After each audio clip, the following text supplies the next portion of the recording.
बल्दी division छावनी में रुकने असम्बली ने किया पैदल दौरा। कुलहीन मजलिस इत्तेहादुल मुस्लिमीन के रुकने असम्बली हल्के मलकपेट अहमद बिन अब्दुल्ला बलाला ने बल्दी बरकी आबरसानी के ओहदेदारों के साथ तफसीली दौरा किया।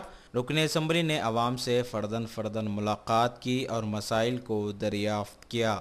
अवाम ने रुकने असम्बली को मुख्तलिफ मसाइल से हो रही परेशानियों से वाकिफ़ करवाया।